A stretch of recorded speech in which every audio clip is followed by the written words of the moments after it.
तो मेरे बेटा मेरे पास कुछ डाउट आए हुए हैं शीट नंबर 4 से, वो डाउट्स में सारे बताऊंगा। आज शीट नंबर 4 कंप्लीट हो जाएगी इलेक्ट्रोस्टैटिक्स की, और आज ही वीडियो के थ्रू शीट नंबर 5 की थ्योरी शुरू हो जाएगी। एक वीडियो 28 मिनट की मैंने ऑलरेडी निकाल के रख रखी है। क्लास खत्म होते ही आप क्लास को खत्म मत मानना, तुरंत व्हाट्सएप ग्रुप में जाना, वीडियो उठाना और पढ़ना शुरू कर देना, ठीक। और जब वो खत्म हो जाए तब ये मानना कि क्लास खत्म हो गई। फिलहाल डाउट्स क्या क्या हैं वो देखिए। 2-3 थ्योरेटिकल हैं, 2-1 कंसेप्चुअल हैं, 1-2 न्यूमेरिकल हैं। जितनी भी देर में हो जाएगा उसके बाद वीडियो। एक बच्चे ने पूछा, excuse me sir, sir please check the waiting room. Okay, हाँ है।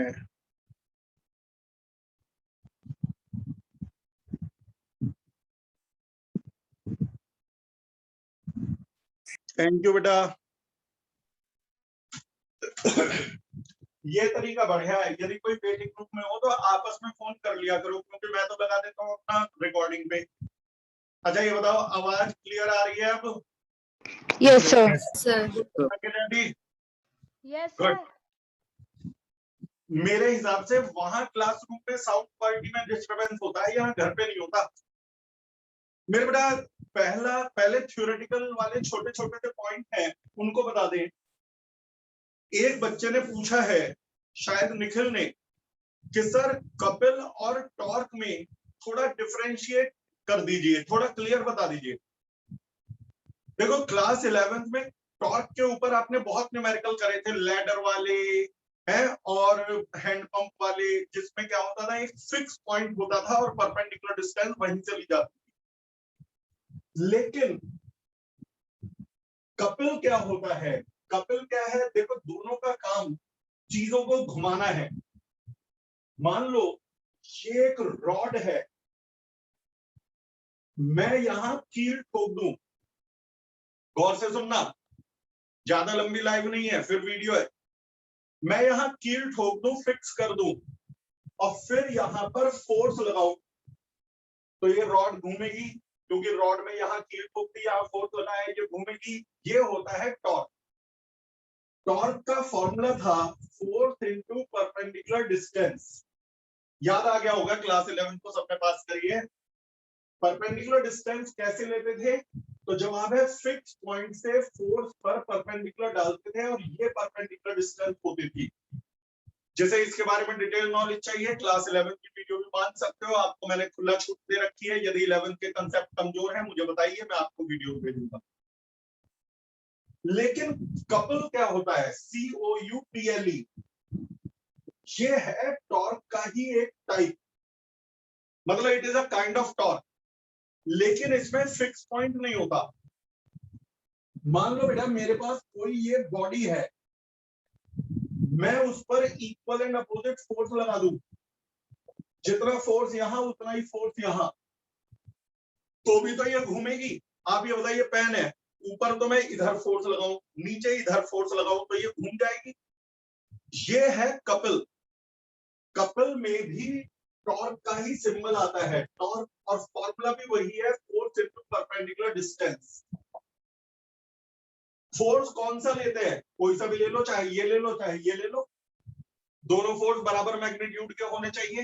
फिर आते हैं परपेंडिकुलर डिस्टेंस किसे लेते हैं, तो इस फोर्स को पीछे बढ़ाओ, इस फोर्स को पीछे बढ़ाओ, you will get to parallel lines. फिर परपेंडिकुलर ड्रॉ कर दो, चाहे यहां चाहे यहां चाहे यहां चाहे यहां, ये सब बराबर है, यही परपेंडिकुलर डिस्टेंस है। तो जब आपसे कहे परपेंडिकुलर डिस्टेंस, तो फोर्स तो रखना है इन दोनों में से कोई सा भी, और परपेंडिकुलर डिस्टेंस चाहे यहां से नाप लो, चाहे यहां से नाप लो, चाहे यहां से या यहां से, कहीं पे भी, क्योंकि पैरेलल लाइन है, सेपरेशन सेम रहेगी। तो ये क्या कहलाता है, प्योर टॉर्क, और ये कहलाता है कपिल। तो डाइपोल को जब इलेक्ट्रिक फील्ड में रखा था, तो बेसिकली वहां दो फोर्स लगे थे, पॉजिटिव चार्ज पर भी और नेगेटिव चार्ज पर भी। जहां दो इक्वल एंड अपोजिट फोर्स लगे, वो कपिल का केस है, ना कि वो टॉर्क का केस है। लेकिन कपिल का भी नाम टॉर्क ही है, कपिल का भी सिंबल टाउ ही है, तो आप इससे कर लेंगे। तो एक तो ये पूछा था भाई आप लोगों ने, कपिल और टॉर्क को क्लेरिफाई करिए। बोलो बेटा। Sir please check the waiting room, मुझे एक्चुअली डिवाइस स्विच करना था। चलो कर रहा हूँ। 4 जने बैठे हुए हैं वेटिंग रूम में, थैंक यू।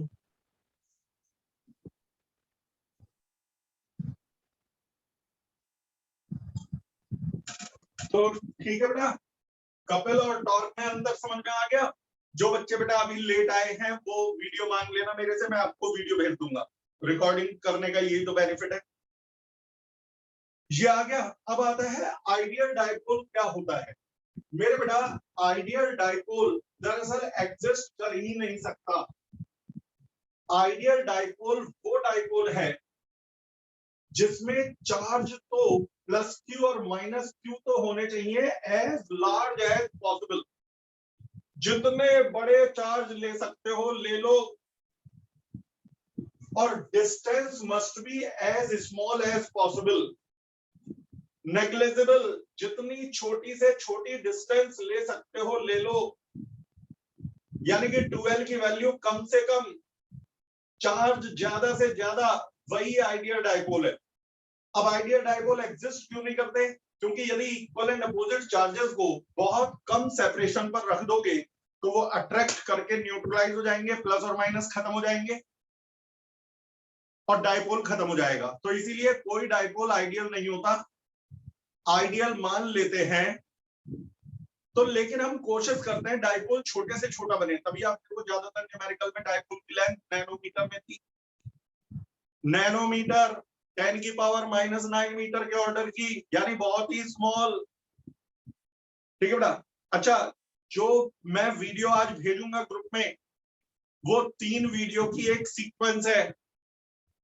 उन 3 वीडियो में मिला करके गॉस थ्योरम कंप्लीट होगा, लेकिन सारा एक साथ नहीं दे रहा, नहीं तो दिमाग में खिचड़ी बन जाएगी। आज मिलेगी आपको इलेक्ट्रिक फ्लक्स के बारे में पूरी जानकारी और गॉस थ्योरम का बेसिक।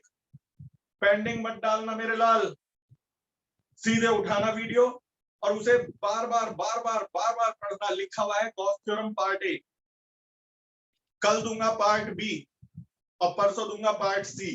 3 दिन में गॉस थ्योरम पे कमांड हो जाएगी। और जो भी दिक्कत आए मुझे व्हाट्सएप पर लिख के डालना। 24 घंटे में आप लोगों के लिए फ्री हूं, जवाब देता रहूंगा।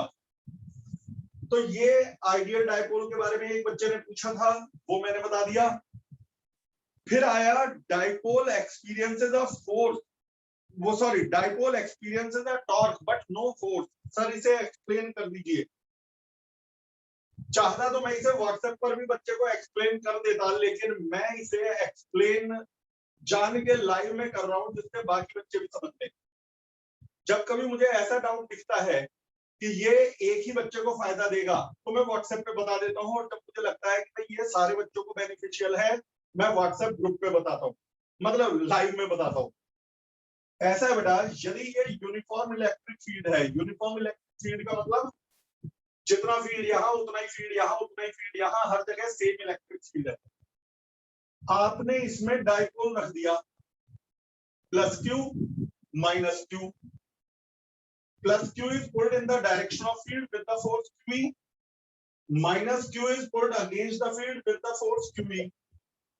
Plus Q फील्ड की डायरेक्शन में खींचेगा और माइनस Q फील्ड के अगेंस्ट खींचेगा। अब तुमसे पूछे डाइपोल पर नेट फोर्स कितना है? डाइपोल पर नेट फोर्स कितना है? QE आगे QE पीछे, दोनों का रिजल्टेंट 0, यानी कि डाइपोल पर नेट फोर्स 0 है। लेकिन टॉर्क कितना है? टॉर्क दरअसल मैं पहले भी बता चुका हूं, टॉर्क नहीं कपल, नाम इसका भी टॉर्क ही है क्योंकि ये बॉडी को घुमाता है। टॉर्क कितना है? तो जवाब है पी साइन थीटा, जो आपने डेरिवेशन किया था। याद आ गया आप लोगों को? डेरिवेशन करा था torque equal to P sine theta, ये वही फॉर्मूला है। यानी डाइपोल घूमेगा तो आगे नहीं बढ़ेगा, डाइपोल रोटेट करेगा लेकिन आगे नहीं बढ़ेगा। It experiences a torque but no force. Torque लगेगा यानी घूमेगा यूनिफॉर्म इलेक्ट्रिक फील्ड में। एक चीज मैं क्लियर कर दूं, यदि इलेक्ट्रिक फील्ड नॉन यूनिफॉर्म होता कहीं कुछ, तो फिर पता है फोर्स भी जीरो नहीं होता। कैसे?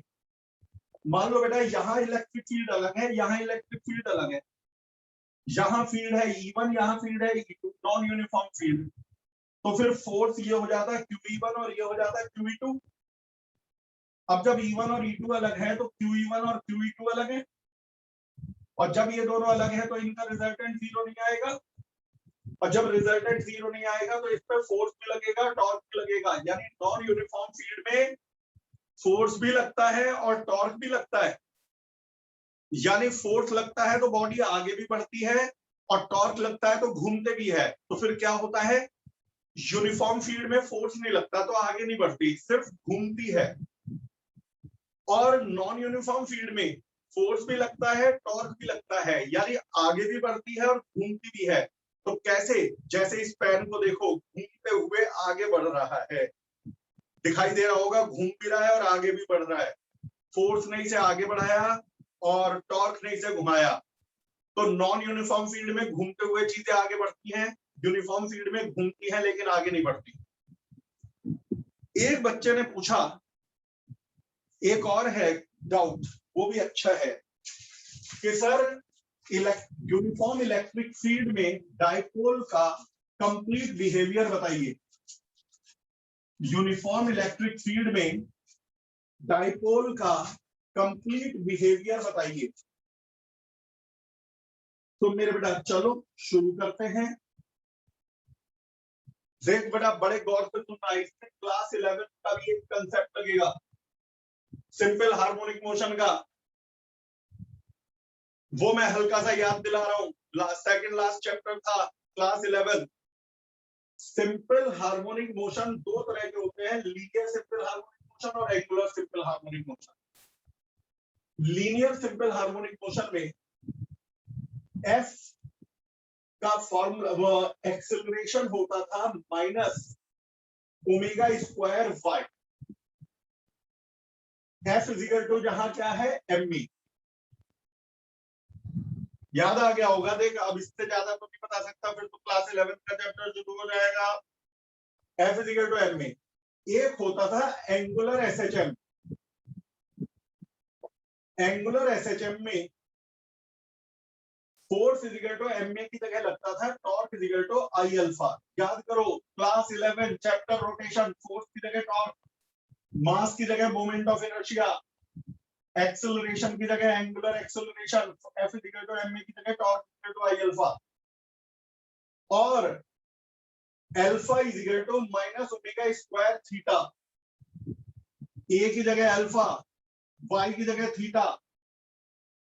यहां पर उस बच्चे को दिक्कत जरूर आएगी जिसने 11th ढंग से नहीं करी। ऐसे में वो बच्चे दो फॉर्मूले फिलहाल याद कर लो, torque is equal to I alpha और alpha is equal to minus omega square theta, जहां ओमेगा क्या होता है बेटा 2 पाई बाय टाइम पीरियड। अब क्या करें, यदि 11th कमजोर है तो फिलहाल फॉर्मूले याद करने पड़ेंगे, 11th मजबूत है तो आपको ये पता ही होंगे। अब मैं डाइपोल का इलेक्ट्रिक फील्ड में कंप्लीट बिहेवियर बता रहा हूं, और थोड़ी आप लोगों की भी हेल्प चाहिएगी। जरा सोच के बताइए, एक इलेक्ट्रिक फील्ड में डाइपोल को रख दिया plus Q minus Q, plus Q is pulled in the direction of field with the force QE, minus Q is pulled against the field with the force QE। मुझे बताइए, आप लोग बताइए, dipole clockwise घूमेगा anti clockwise? Clockwise जाएगा sir. Clockwise. जब ये clockwise घूमेगा तो थोड़ी देर में ये यहां आ जाएगा, प्लस क्यू नीचे माइनस क्यू ऊपर। जो प्लस क्यू ऊपर था वो नीचे चला गया, और जो माइनस क्यू नीचे था वो घूम के ऊपर चला गया। अब इस पे फिर फोर्स लगेगा, plus Q is pulled in the direction of field, minus Q is pulled against the field. अब खुद बताओ, ये क्लॉकवाइज टॉर्क लगेगा या एंटी क्लॉकवाइज? सर एंटी लगेगा, एंटी क्लॉकवाइज। सिचुएशन में फिर क्लॉकवाइज या एंटी क्लॉकवाइज? क्लॉकवाइज जाएगा। फिर वो इस सिचुएशन में आ जाएगा, यानी वो ऑसिलेट करेगा। SHM ऑसिलेट करेगा, उस ऑसिलेशन का टाइम पीरियड क्या होगा, वो भी जब थीटा स्मॉल है, क्योंकि ये सारे डेरिवेशन पिछले साल SHM याद होगा सारे स्मॉल डिस्प्लेसमेंट के लिए थे। मेरे बेटा टॉर्क का फॉर्मूला है PE sin theta. If theta is small, यदि थीटा स्मॉल है तो टॉर्क का फॉर्मूला हो जाएगा PE थीटा, क्योंकि साइन थीटा और थीटा बराबर हो जाते हैं। जब थीटा इज वेरी स्मॉल तो साइन थीटा की वैल्यू थीटा के बराबर हो जाती है। थीटा यदि 0.1 रेडियन तो साइन थीटा भी 0.1, थीटा 0.2 रेडियन तो साइन थीटा भी 0.2, बल्कि 0.1 भी नहीं 0.001, थीटा बहुत स्मॉल होना चाहिए। तो जब थीटा स्मॉल है तो साइन थीटा और थीटा बराबर है, टॉर्क हो गया PE थीटा, लेकिन टॉर्क होता है I अल्फा, टॉर्क होता है I alpha, I alpha is equal to PE थीटा। तो अल्फा हो जाएगा PE थीटा अपॉन I।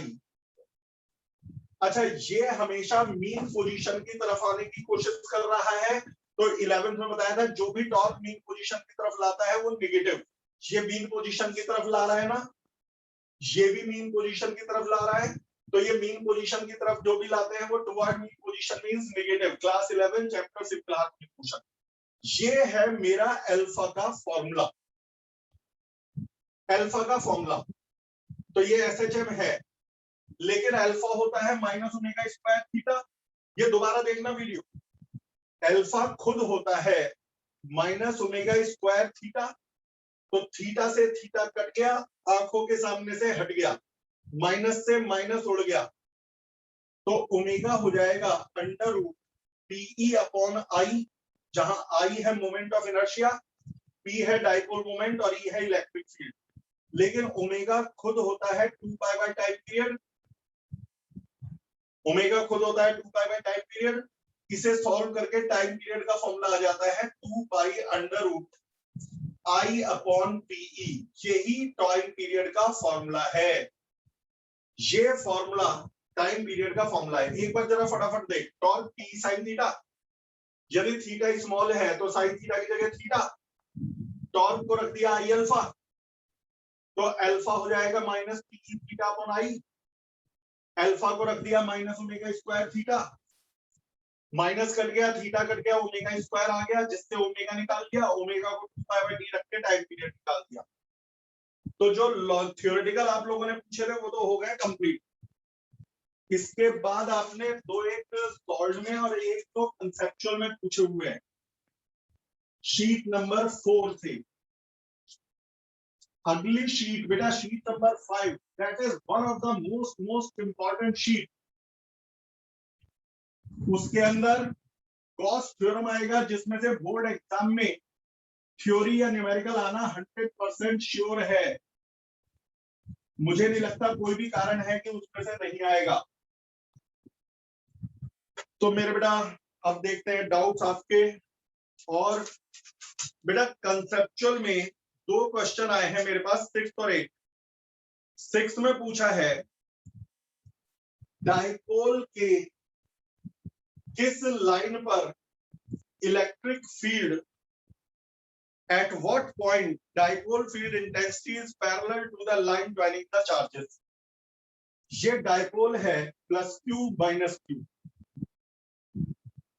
ये एक्सियल लाइन है, ये इक्वेटोरियल लाइन है, ये आप कर चुके हो। तुमसे कह रहे हैं किस पॉइंट पर इलेक्ट्रिक फील्ड दोनों चार्ज को जोड़ने वाली लाइन के पैरेलल है। तुम्हें याद होगा एक्सियल लाइन पर इलेक्ट्रिक फील्ड डाइपोल मोमेंट के पैरेलल होता है। जिसने सीरियसली पढ़ा है उसे याद होगा, लिखा था लास्ट में डेरिवेशन में, electric field is parallel to dipole moment. और इक्वेटोरियल लाइन पर anti parallel, anti parallel to dipole moment. लेकिन वो डाइपोल मोमेंट के पैरेलल नहीं कह रहे, वो कह रहे इन दोनों को जोड़ने वाली लाइन के पैरेलल, +q और -q को जोड़ने वाली लाइन के पैरेलल। तो ये भी है और ये भी है। यदि मैं एरो का निशान हटा दूं, डाइपोल मोमेंट के पैरेलल कहते तो डाइपोल मोमेंट के पैरेलल सिर्फ इलेक्ट्रिक फील्ड एक्सियल लाइन वाला था, और डाइपोल मोमेंट का एंटी पैरेलल सिर्फ इक्वेटोरियल लाइन वाला था। लेकिन उन्होंने डाइपोल मोमेंट ना कह के उनको जोड़ने वाली लाइन के पैरेलल कहा। जोड़ने वाली लाइन के पैरेलल तो ये भी है और जोड़ने वाली लाइन के पैरेलल ये भी है। तो यानी एक्सियल लाइन और इक्वेटोरियल लाइन दोनों पर ही इलेक्ट्रिक फील्ड दोनों को जो चार्जेस को जोड़ने वाली लाइन के पैरेलल है। आठवां को एक और डाउट है, When dipole is placed in non-uniform field, तो क्या होता है? मैं पहले ही बता चुका, non-uniform field में फोर्स भी लगते हैं, टॉर्क भी लगते हैं। एक चार्ज पर QE1 और एक चार्ज पर QE2, वो फोर्स इक्वल एंड अपोजिट नहीं होता है नॉन यूनिफॉर्म फील्ड में, शुरू में ही बता दिया। तो इसलिए नेट फोर्स भी लगेगा और टॉर्क भी लगेगा। यूनिफॉर्म फील्ड में टॉर्क लगेगा, फोर्स नहीं। नॉन यूनिफॉर्म फील्ड में टॉर्क भी लगेगा, फोर्स भी लगेगा। इसके बाद दो न्यूमेरिकल पूछे हैं आप लोगों ने सॉल्व में से। क्वेश्चन नंबर 3, ये आसान है। एक डाइपोल इलेक्ट्रॉन और प्रोटॉन से बना है, यानी कि Q की वैल्यू 1.6 इंटू 10 की पावर -19 कूलम है। सेपरेटेड बाय, दोनों के बीच की सेपरेशन यानी 2L डाइपोल की लेंथ, 4 इंटू 10 की पावर -10 मीटर।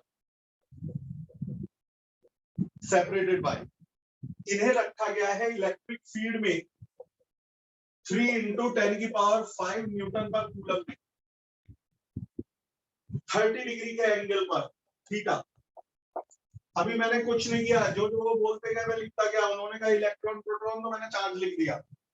उन्होंने कहा दोनों की सेपरेशन, मैंने 2L लिख दी। उन्होंने कहा इलेक्ट्रिक फील्ड और थीटा, मैंने वो नोट कर दिया। Calculate dipole moment and torque. बेटा सबसे आसान, डाइपोल मोमेंट तो Q इंटू 12 से निकल जाएगा, इसे और इसे मल्टीप्लाई कर देना, और टॉर्क PE साइन थीटा से निकल जाएगा। तो P तो पहले पार्ट में आ गया, E दिया हुआ है, थीटा दिया हुआ है, सारा दिया हुआ है, तो हो जाएगा। इसमें तो कुछ भी नहीं था, जिसके भी डाउट था मेरे ख्याल में समझ में आ गया होगा। ऐसे ही चौथा न्यूमेरिकल भी बहुत आसान है, जिसने पूछा है, कोई बात नहीं, बताऊंगा जरूर। एक डाइपोल का डाइपोल मोमेंट है 4 इंटू 10 की पावर -5 कूलम मीटर। इसे रखा गया इलेक्ट्रिक फील्ड 10 की पावर 3 न्यूटन पर कूलम में, 30 डिग्री के एंगल पर। भाई वाह, question of the day. Torque बताओ, P दे दिया, E दे दिया, थीटा दे दिया, टॉर्क बताओ। फॉर्मूला आप लोग बोलो। PE sin theta. P sin theta. P sin theta. Torque का फॉर्मूला P sin थीटा। अच्छा, किसका डाउट था बताएगा कोई अपने आप ईमानदारी से? मुझे तो नाम पता है, नहीं बताओगे तो मैं जिद नहीं करूंगा। किसका था डाउट? नहीं बताया, पता था मुझे। चलो, तो जो जो डाउट आपने पूछे थे वो तो हो गए। अब आपका कोई और डाउट रह गया हो तो बोल दो, अभी लाइव चली रही है अभी, फिर मैं वीडियो। सर एक सेकंड वाले क्वेश्चन जो सॉल्व का है उसमें सर कैलकुलेट पोटेंशियल एनर्जी लिखा है सर। बेटा अब बहुत इंपॉर्टेंट हो गया है, क्लासेस मिस मत करना। लॉकडाउन भी लग सकते हैं, कर्फ्यू भी लग सकते हैं। अब यदि आपने पेंडिंग डाला तो पिछले साल वाला खतरा पैदा हो जाएगा। बच्चों ने 3-3 महीने बेकार कर दिए थे, उसके बाद फिर वो संभाल ही नहीं पाए। रेगुलर पढ़ना है, डेली आना है, डेली क्लास अटेंड करनी है, व्हाट्सएप पे डाउट पूछने हैं। पूरी मेहनत करने को जब मैं तैयार हूं तो आपको भी करनी पड़ेगी। सर बोलो बेटा। सेकंड क्वेश्चन पूछना था। सेकंड सर इसमें पोटेंशियल एनर्जी बोलो का या कंसेप्चुअल का सॉल्व का? सॉल्व का देखते हैं बेटा। क्वेश्चन नंबर 2, एक डाइपोल का डाइपोल मोमेंट है 5 इंटू 10 की पावर 8 -8 कूलम मीटर। इसे रखा गया है यूनिफॉर्म इलेक्ट्रिक फील्ड 1.44 इंटू 10 की पावर क्या लिखा हुआ है, पढ़ के बताना जरा। 4 है शायद, न्यूटन पर कूलम। वो क्या कह रहे हैं, ध्यान से सुनो। Calculate potential energy of the dipole to hold the. Sir आवाज नहीं आ रही। यस सर, आवाज नहीं आ रही। बच्चे समझ ही नहीं पाते कह क्या रहे हैं। सर आवाज नहीं आ रही। फील्ड की डायरेक्शन में रखा था डाइपोल, 60 डिग्री के एंगल तक आने में पोटेंशियल एनर्जी कितनी और देनी पड़ेगी? एक बात अपने दिमाग में बिठा लो, पोटेंशियल एनर्जी और कोई वर्क नहीं है और कुछ नहीं है, वर्क डन है। याद करो डेरिवेशन। एक डाइपोल इलेक्ट्रिक फील्ड की डायरेक्शन में रखा था, उसे फील्ड से 60 डिग्री घुमाने में कितनी पोटेंशियल एनर्जी और देनी पड़ेगी, यानी कि रोटेट करने का वर्क, और रोटेट करने का वर्क होता है PE cos θ1 minus cos θ2। Sheet में कई बच्चे कहेंगे सर उसमें तो cos θ2 माइनस cos θ1 लिखा हुआ है। अरे उसमें बाहर माइनस लगा रखा है, उनमें लिखा हुआ है minus PE cos θ2 minus cos θ1। तो उससे परेशान मत हो जाओ। P यहां से रख देना, E यहां से रख देना। अब θ1 शुरू में वो फील्ड के पैरेलल था, तो θ1 को लेना 0 डिग्री, बाद में उसे 60 डिग्री के एंगल पर ले आए, तो θ2 को लेना 60 डिग्री।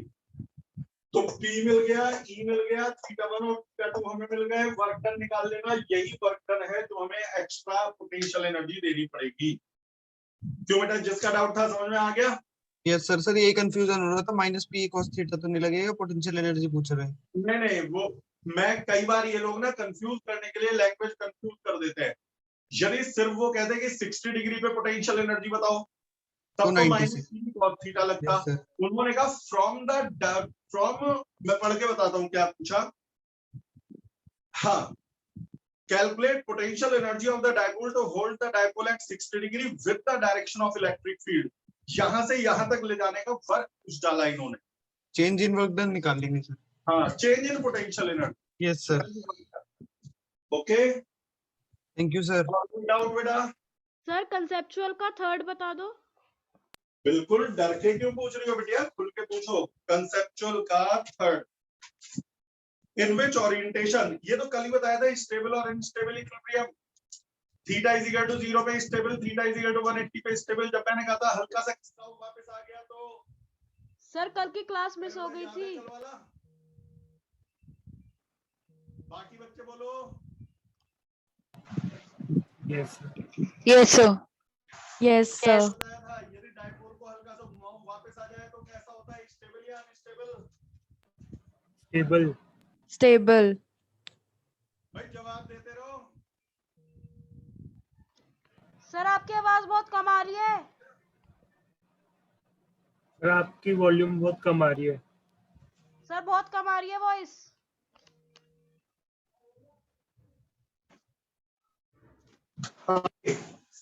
आवाज आनी बंद हो गई थी। मुझे बताओ, डायपोल को यदि हल्का सा घुमाओ वापस आ जाए तो वो स्टेबल इक्विलिब्रियम है या अनस्टेबल? Stable. Stable. Stable. और यदि वो वापस ना आके कहीं और Unstable. Unstable. टेबल।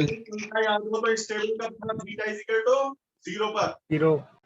और अनस्टेबल का था theta is equal to 180. Degree. तो नव्या बेटा, ये पढ़ानी क्या कल का टॉपिक बेटिया? सर कल की क्लास अटेंड नहीं की थी। बहुत बढ़िया, वेरी गुड। अब कर लेना उसे बैठ के। चलो फिलहाल के लिए इतना ही, वीडियो भेज रहा हूँ 5 मिनट के अंदर अंदर। Okay thank you sir. Okay बेटा। Thank you, sir. Thank you Okay. Sir. Sir playlist का लिंक भी